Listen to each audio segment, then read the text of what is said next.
ঘুম থেকে উঠেই মেয়েকে দেখাচ্ছি। মেয়ের তো মুখটা পুরো ভার হাঁড়ি করে রেখেছে, ঘুম থেকে উঠাতো। আর সকাল সকাল এখন বাজে প্রায় 6:30টার মতো। এখন চান করবে, তারপরে চান করে তো স্কুলে যায়, কারণ যেহেতু গরমের জায়গা, তার মধ্যে ও মামাম শিলংও কিন্তু কয়েকটা মানে একদিন দুদিন পরে পরে চান করতো স্কুলে যাওয়ার সময় মর্নিংয়ে। তো ছোটো থাকতে করাতে পারতাম না, যখন একটু বড়ো হয়েছে তখন করিয়েছিলাম। So hello everyone, welcome back to our channel happy life বেলেতে আপনাদের অনেক অনেক ওয়েলকাম। তো দেখো রুটি বানাচ্ছি, আর পাশের বাড়ি কাকিমণি এসছে আর কি দুব্ব নিতে, যেহেতু আজকে বৃহস্পতিবার, তো কাকিমণির সাথে গল্প করছিলাম। রুটি বানিয়ে এই যে রুটিটা আর কি, তো মাকে বলছিলাম আর কি যে খাবে নাকি। মা বললো না দিদা, যেহেতু বাজারে গেছে তুই খেয়ে নে। আমি বললাম না সত্যি আমি খেয়ে নিই, আমার খিদে মানে খুবই খিদে লেগেছে, কি বলবো। তো খেয়ে নিয়েছিলাম আমি, তারপরে দেখো অবস্থা। রুটি খাওয়ার পরেও আরেকটা খাওয়া চলে এসছে। এই যে দুটো রুটি আর চা খেয়ে নিয়েছি আমি, যেহেতু সকালে ভাত খেতেই পারি না, ভারী কিছু খেতে পারি না, রুটি দুটোই আমার কাছে কাফি। তো এই যে সিঙ্গারা আর চা খাচ্ছিলাম, খেয়ে দিদা যেহেতু নিয়ে এসছে, তো না খাবো নাকি, দুটো আমাকে দিয়েছিল। মামাম তো খায় না, আমি একটাই খেয়েছি। আর মা আবার আরেক কাপ চা চাটা তো খেতে পারি, কোনো প্রবলেম নেই। তারপরে যে ঘর ঝাড় দিচ্ছি, আর আমার নাইটির অবস্থা, সব কাজ বাজ শেষ, এখন ঘর ঝাড় দিয়ে ঘর মুছে পুজো দেবো।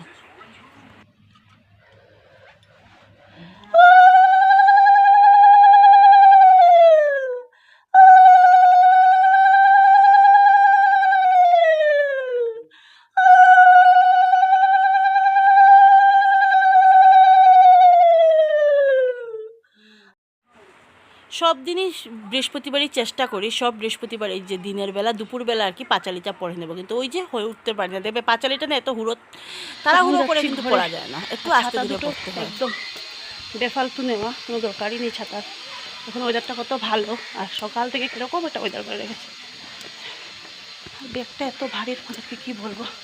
আর মেয়েও চলে দেখাচ্ছে, ওই যে হাঁটবে তো না, দূরে দূরে যাবে। অবস্থাটা যাস দেখো, মানে কি বলবো। দেখো সিঁদুর মানে মানে সিঁদুরটা ভালো লাগে দেখবে, আমার কিন্তু সিঁদুর দিতে কিন্তু বেশ ভালো লাগে, কিন্তু দিলে পরে এই অবস্থা। এখানে তো আজকে বৃহস্পতিবার জন্য দিয়েছি, নিয়মিত কণ্ঠে সিঁদুর ডেলি লাগানোটাই ভালো, লাগাতে হয় কিন্তু লাগাতে পারি না। ওই যে আজকে বৃহস্পতিবার এই অবস্থা। মুখের এখন ফেস ওয়াশ করবো, দেন তারপরে দিয়া ডিম অমলেট করবো। মামামের জন্য ডিম অমলেট করবো, আর মানে মামামের আম্মার জন্য। মামামের আম্মা হলো কে, মামামের আম্মা হলো আমার দিদা। তো করবো। আর আমি ডাল বানিয়েছি, বলছিলাম না একটা শরীরটা ঠিক লাগছিল না, এখন দেখছি অল্প একটু ঠিক লাগছে। আর এখন মা সোয়াবিন তরকারি দিয়েছে, আর পুজোটার তরকারি দেবে, আর ডাল তো করেইছি, আমার হয়ে যাবে। আর মেয়েকে একটা, আমার ডিম অমলেট খেতে ভালো লাগে, ডিম খেতে এটা পছন্দ করি না আমি, করলে মানে সেদ্ধ আর কি তরকারি করলে পছন্দ করি, এরকম করি না। তো তার জন্য আর আমার মানে কি বলবো, ঘামতে ঘামতে অবস্থা। এখন মুখ যত সময় ধোবো না তত সময় শান্তি নেই সত্যি। একটু ফ্রেশ লাগছে, যেহেতু মুখটা ধুয়েছি, ধুয়ে একটু সানস্ক্রিন লাগিয়েছি, তারপরে গিয়ে আগে কিন্তু আমি কিন্তু মানে সানস্ক্রিনটাই ইউজ করি, কেন রাত্রেবেলা শুধু ময়েশ্চারাইজার ইউজ করি ফেস ওয়াশ করে, কিন্তু আমার এই অবস্থা। আর আমি না যে পাউডার যেটা থাকে সেটা আমি মুখে লাগাতেই পারি না, লাগালে কিন্তু অনেকে, আমার মাও বলে, স্কুলে সবাই বলবে পাউডার মানে লাগিও, তাহলে দেখবে এত ঘাম হবে না। আমার পাউডার মানে কিরকম জানি ভালোই লাগে না। আমি দেখবে এত গরম, তাও আমি গলায় গুলায় পাউডার লাগে না। পাউডার লাগাইতে রাজা হলো আমার মা, পুরো একদম এই সাইড এই সাইড এই সাইড। তো বকবক করছে, কথা বেরোচ্ছে না, জল খাবো। মেয়েকে ভাত মেখে দিচ্ছি, মামামকে। একজন তো ভাত না মেখে দিলে বাবা মানে এমনিতেও লাগবে খেতে আধ ঘন্টার উপরে, আর ভাত যদি মেখে না দিই তাহলে তো আরও আর হলো কাজ। ভাত বেশি একটা দিই না, ভাত যদি বেশি দিই না ফেলে দেবে, তো ওটা চুপি চুপি আমার এখান থেকে নিয়ে মেখে এক্সট্রা দুবার করে নেয় না। আর এখানে এই যে পুজোটার তরকারি, ডাল, আদারা দেখাচ্ছি, এক হাতে এঠো তো দেখানো যাচ্ছে না। এই যে সোয়াবিন তরকারি আর পুজোটার তরকারিটা হলো আমার।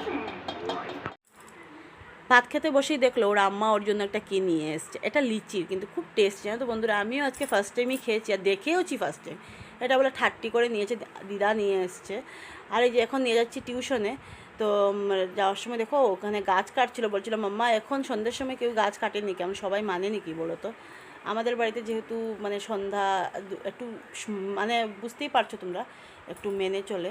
সো এই যে ফল টল নিয়ে আসলাম, যেহেতু কালকে পূর্ণিমা আছে, তার ওই যে একটু ফল নিয়ে আসলাম। আর এখন আবার দেখছি জোর জোর লাগছে।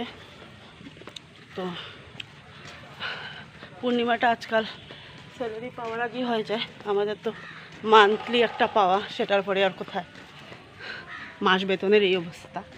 আজকে 7 তারিখ হয়ে গেছে, এখন তো একটু লেটও হয়, তো তার জন্য এই কলা আপেল যতটুকু সম্ভব যেহেতু দিতে হবে গুরুদেবকে পূর্ণিমার সময়, আর আমি সবসময় দিয়ে এসেছি, তো আমি যতটুকু পারি ততটুকু দিয়েই আর কি দেওয়ার চেষ্টা করি।